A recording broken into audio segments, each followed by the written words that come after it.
Good afternoon or day or whatever time you happen to be watching this. It's finally time to get into the video that I've been promising for quite a while, and the whole reason that I purchased this flag as my backdrop.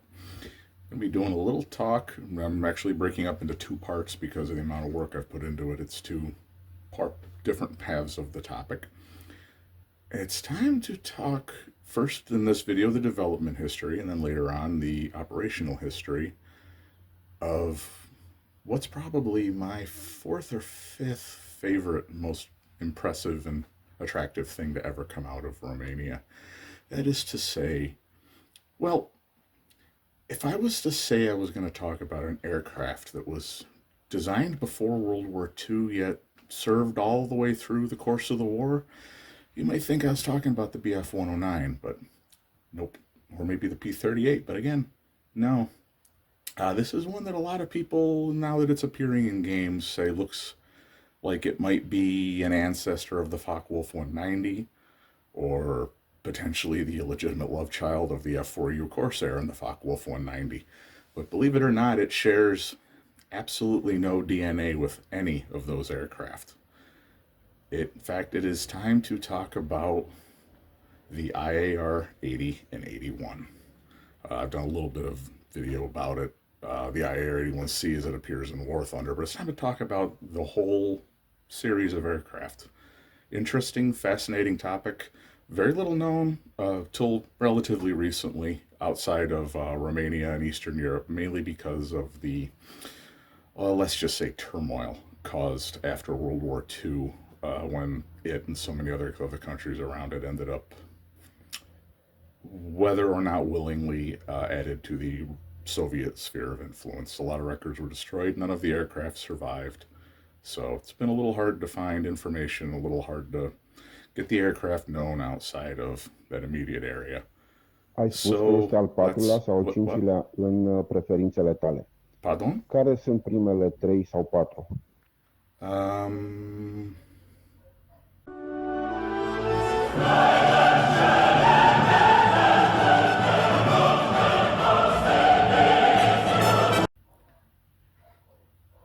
Te rog, nu mă judecă. Oricum, trec la subiectul de față. To understand the development of the IAR, you need to take a brief look at where the design, both its need and its form, were born from. And to do that, we need to take a quick look at the company which would develop it, as well as the other aircraft they developed and built previous to it. Romania has had a long love affair with aviation, going all the way back to the beginnings of powered flight and continuing unabated to this day, and their military was, and is, no different from the public in this regard. The Romanian Air Corps, or Corpul de Aviație, was established on 1 April 1913 and would participate in both the Second Balkan War and the First World War, although it, like the United States, would never take any of its own domestically produced aircraft into combat by the time the war ended in November of 1918, both being almost completely reliant on their British and French allies for modern military aircraft, especially Sopwith and Newport fighters and Farman bombers in the case of the Romanians. They would continue to use these, as well as captured German and Austro-Hungarian machines as they fought the Hungarians in 1919 and moved into the 1920s. The service was reorganized to make it organizationally more like their British and French allies into the Royal Romanian Air Force, the Aeronautica Regalia Romana, or ARR, on January 1st, 1924. Just over a year later, the country would also start its first foray into large-scale domestic aircraft production with the establishment of IAR. IAR, an abbreviation of Industria Aeronautica Romana, or literally the Romanian aeronautics industry, was founded as a publicly owned joint stock company in August of 1925 to build aircraft and aero engines in Brasov, both license-built foreign designs, as well as developing their own indigenous ones. This was done with the dual intention of both reducing the ARR's reliance on foreign production and imports, as well as to give them the opportunity to develop and build aircraft tailored to their own needs. The first aircraft the company would design and build itself would be the IAR CV-11 fighter prototype in early 1930, which would be tested but not put into production. This was followed by the IAR-12 prototype and its IAR-14 production version beginning in 1933, a fighter trainer with less than 2 dozen airframes in total being built. This was followed up with the IAR-22, a basic trainer, which was itself developed into the much modified and improved IAR-27, another basic trainer, which would go on to have more than 200 examples produced in the late 1930s. This last aircraft would go on to serve as the Romanian Air Force's primary trainer, roughly analogous to the American Stearman or the British Tiger Moth, through the rest of the 1930s and 40s until it was replaced by Soviet designs after the rise of the socialist government in 1947. At the same time, IAR was developing, producing the IAR-27, the first really successful in-house design they turned out. The company was also stretching its legs into licensed production of foreign aircraft for the ARR, beginning in 1936 with their version of the Polish PZL P-11 fighter. They would produce a total of 95 of these agile but underarmed fighters for the Air Force, and the service was so happy with them that IAR would negotiate license production of the improved P-24, which they would produce as the P-24E. However, a total of only about 25 airframes would be built domestically, in addition to the small number purchased directly from PZL, and for a very simple reason. While the P-24 was an improvement over the P-11, it was recognized even before production had begun by AR that it was becoming rapidly outclassed by developments in Germany, Britain, France, and the Soviet Union, and would very soon become obsolete.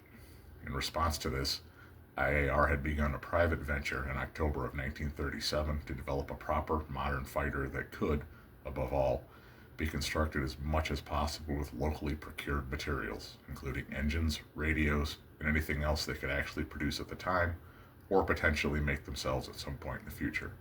While this aim would not be realized with 100% success, the aircraft itself would be a surprisingly successful project for such a relatively small and inexperienced company.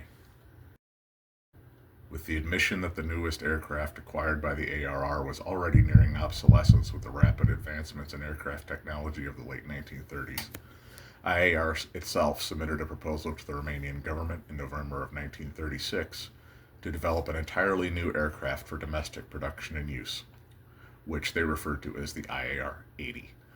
This was to be a single-seat, single-engine, low-wing cantilever monoplane powered by a 930 horsepower Junkers Umo 211DA inline engine. The tail structure would use a modified and strengthened empennage, loosely copied from the PZL-24 then in production at their Brasov plant, while the rest of the aircraft was an entirely new in-house design. Delays in delivery of the ordered Umo engine would force the government later in 1936 to order the prototype to be converted to take the indigenously produced 870 horsepower IAR K-14 radial engine, the most powerful locally produced engine available at the time. This engine, while 60 horsepower weaker, was also about 200 kilograms lighter than the Umo, so it was hoped that the weight difference would offset the loss in power.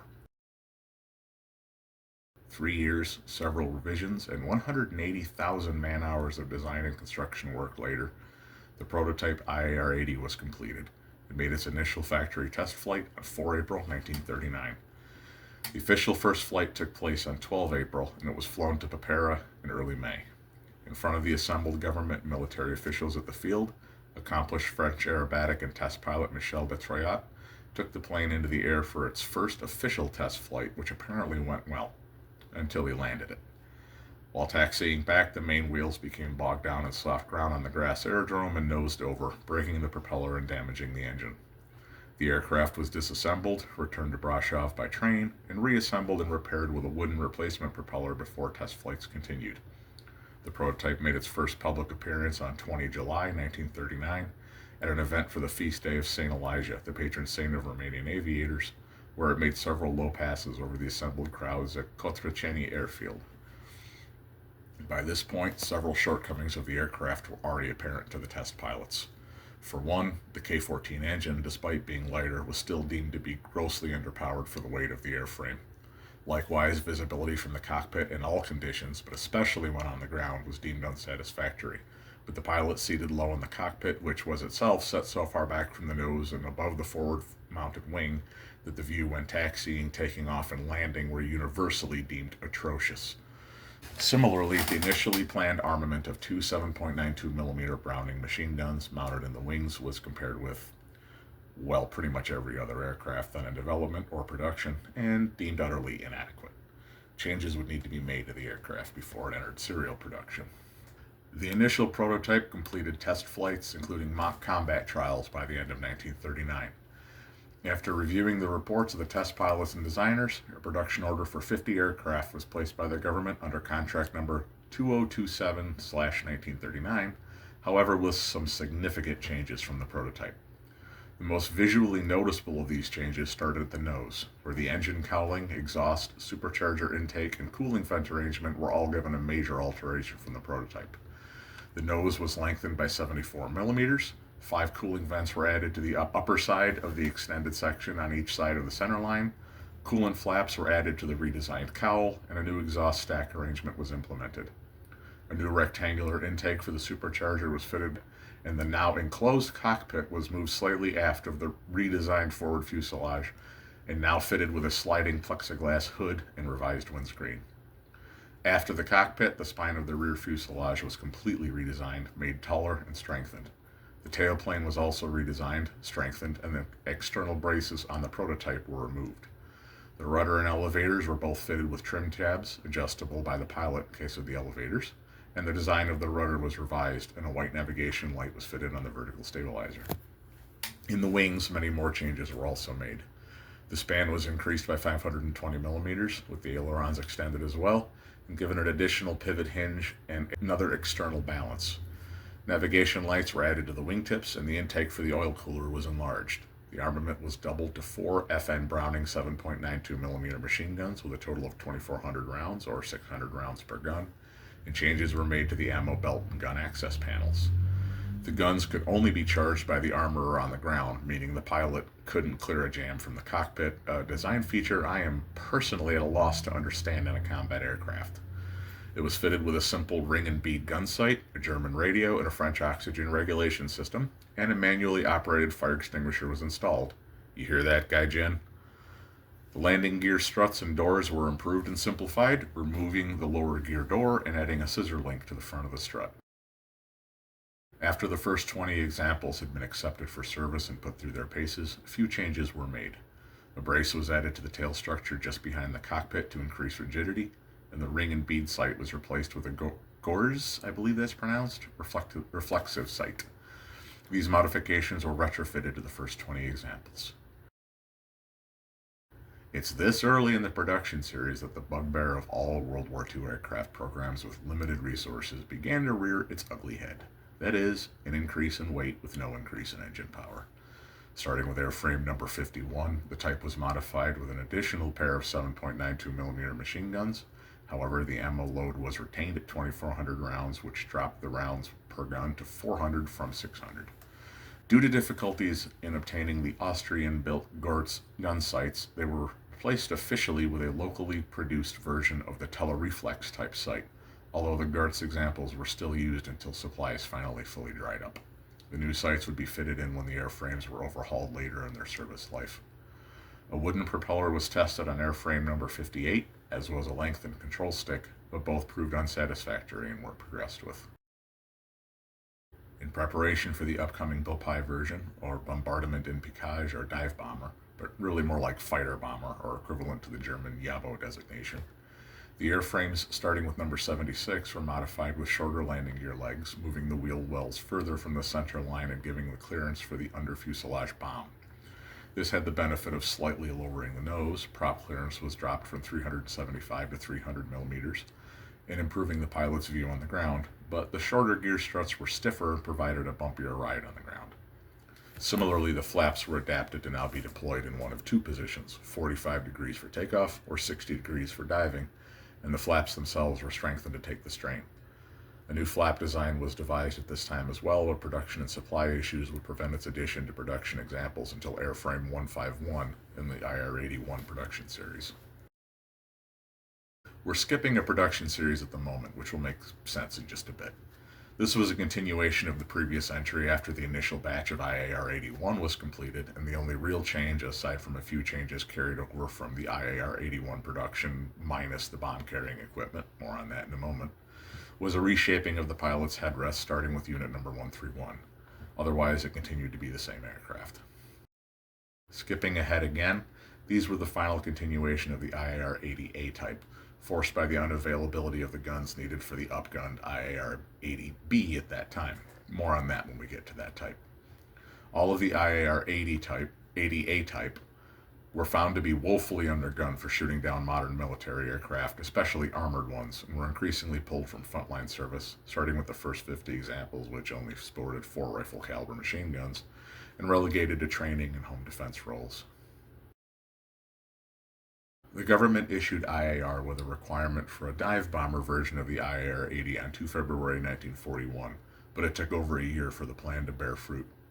On 15 April 1942, airframe number 1 was tested with the under fuselage bomb shackle taken off a Ju-87 Stuka, which was tested at the Kodlea bombing range with excellent results. On 24 May, the aircraft was fitted with a specially designed rack from the IAR factory, carrying a 225 kilogram dummy bomb, and again tested with excellent results. On 31 May, airframe number 54, fully equipped with IAR-built bomb racks under the wings and centerline of the fuselage, was presented to the government purchasing officials and approved for construction. Starting with airframe number 91, the new dive bomber variant, designated IAR-81, was produced. Based on the then current 6-gun version of the IAR-80A, the 81 featured a domestically designed and produced centerline bomb rack based on the one found in a Ju-87. This was designed to swing the bomb clear of the propeller arc, and once the bomb was released, a simple bungee cord arrangement retracted it back up out of the slipstream. An electrical panel was installed in the cockpit, which automatically retracted the dive flaps up from their previously mentioned 60-degree angle as soon as the bomb released from its cradle, and an electrical switch was installed in the control panel for the pilot to activate the bomb release by depressing the gun trigger. The tailplanes were fitted with support struts similar to those found in the prototype to help it deal with the added stress of a high G pullout after the bomb was dropped. The cutouts for the bomb rack on the underside make a great visual identifier between an IAR-80 and 81 if you can't see the tail number. Additional minor modifications to the oil and oxygen system were made starting on aircraft numbers 100 and 101 respectively, and retrofitted to earlier aircraft when they came in for overhauls, but we won't get into them here. However, starting with aircraft 95, the external tail brace mentioned in the IAR-80 was instead riveted internally, a modification which continued on all subsequent types. An order for a further 25 aircraft of the 81 configuration was placed after the conclusion of the 80 Series 106 to 150, with the only difference from the previous version being the addition of the strengthened flaps mentioned earlier. Just like with the IAR-80 and 80A, the armament proved insufficient, and the type was used for training units once better examples came online. This series finally began to address the well-known issue of weak armament on the earlier types, replacing the inboard 7.92mm FN Brownings with a pair of 13.2mm FN Brownings. For my American viewers, the 7.92 equates to 3.312 caliber, or roughly equivalent to the British .308, while the 13.2mm equates to 52 caliber. It now had more or less the same firepower as the contemporary P-40C or Tomahawk, albeit with all the guns located in the wings. However, this had the drawback of, again, adding to weight without giving it a more powerful engine. The ammo load of the 7.92s was reduced to 1,600 rounds, or 400 rounds per gun as before, but 2 fewer guns. The 13mm guns were equipped with only 300 rounds, or 150 rounds per gun. The guns were all fired electrically, although only the 13mm could be charged pneumatically by the pilot from the cockpit, meaning he still couldn't clear a jam in the 7.9s. The control stick was redesigned to an oval spade grip type, similar to on a Spitfire or Hurricane, with 3 electrical switches, one for the 7.9 guns, one for the 13 guns, and a third for the radio, as well as implementing a lever to control the brakes. The headrest and canopy were redesigned to now include a rubber gasket in an effort to cut down on wind noise and reduce the risk of exhaust gases being sucked into the cockpit. These aircraft were initially intended to be produced as IAR-81 types with an improved armament. However, they were instead completed as fighter types as IAR-80Bs. In these aircraft, the fuselage was extended by 70mm ahead of the firewall, and provisions were included from the factory for the underwing bomb racks to now carry drop tanks. Again intended to be produced as 81s, this series was again produced in the fighter variant. However, some significant changes from the earlier production batch now begin to show up. The ammunition load of the 13mm guns was increased by 50 rounds, bringing the total up to 350, or 175 per gun. This required a rearranging of the inboard 7.9mm guns and the feed chutes for the two, as well as enlarging the ammo belt loading doors. Likewise, the wing was lengthened to a full 11 meters and the wing skin thickened. However, unlike the previous extension, the ailerons were not lengthened accordingly, creating a gap between the end of the aileron and the wingtip cap, which is a good way to tell these later production aircraft from their older brothers when you can't see the tail number, similar to the bomb rack cutouts on the 81. Finally, this run was completed as IAR-81 Bopai rather than IAR-80B fighters, complete with all the armament upgrades and airframe modifications previously mentioned, including the provision for drop tanks. The flaps were also modified to now be able to extend to 75 degrees rather than the previous 60. Once again, these airframes were supposed to be built as 81s, but with a twist. These were supposed to be a new version. However, the needs of the front saw them instead built as fighters, and they became the definitive version of the IAR-80. They retained the four 7.9mm FN guns with 400 rounds per gun, but the 13mm was replaced by the Oerlikon 20mm, the same as used on the BF-109E, fed with the same 60-round drum. The supercharger intake was slightly modified to allow the pilot to control the shutter from the cockpit to limit the intake of dust and debris on landing or takeoff, and the tail sported the same reinforcement braces under the horizontal stabilizers as found on the IAR-81.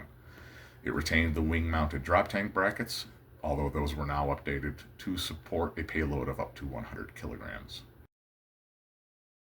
Yet another series diverted from Bopai to fighter production. This run of the 80C retained the Oerlikon 20mm and all of the other changes to this point, but now added another revised headrest and an additional oil cooler in the left wing root, mirroring the one in the right wing. It also sported additional cooling vents for the oil cooler, which were unique to this series. More fighters, which were supposed to be dive bombers. This short run included all of the airframe changes made it up through airframe 290, but reverted to the 13mm gun instead of the 20mm, presumably because of the limited availability of the Oerlikon or MGFF guns from Germany. This is both the most produced and most familiar variant of the series, and you saw correctly. There was apparently no official IAR-81B, although some sources refer to the 13mm armed version as the 81B. This doesn't appear to be an official designation.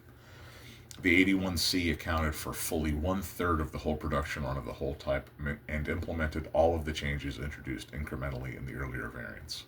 It had the longer wing, 75-degree flaps, braced tail, bomb and drop tank racks, and other internal changes, as well as two unique ones. The supercharger intake was now fitted, which closed automatically when the landing gear was extended, and the armament was modified to the definitive loadout for the type.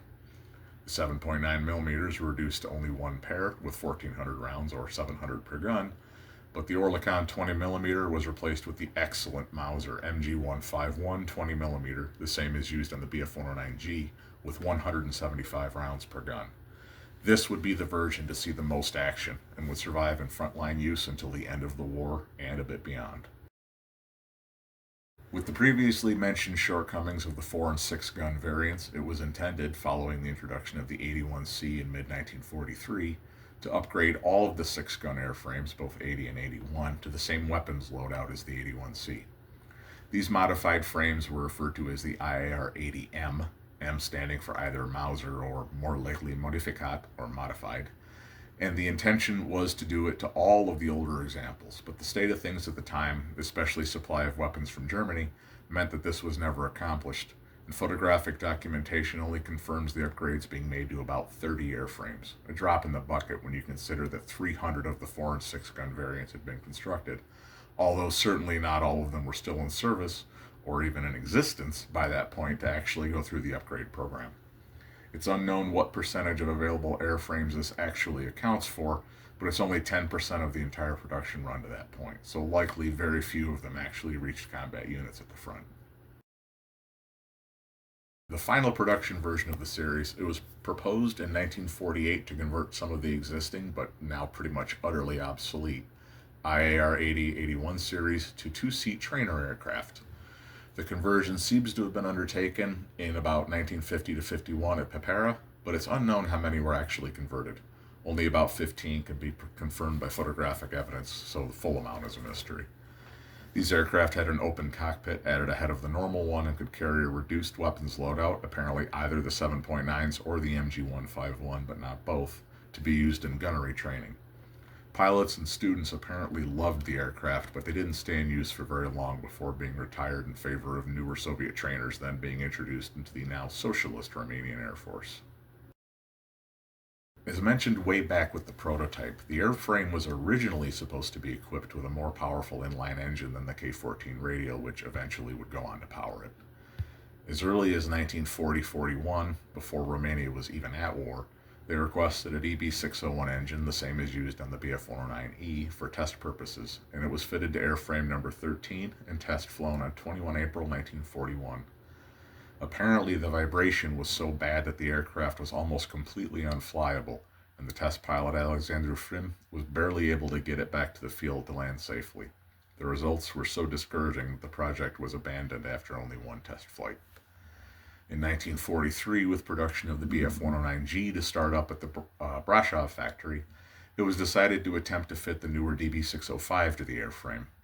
This was accomplished and tests flown numerous times between June and August of 1944, with such good results that it was planned to begin production of the IAR-81C with the inline engine, which my own conjecture might have been redesignated as the 81D or maybe the IAR-82.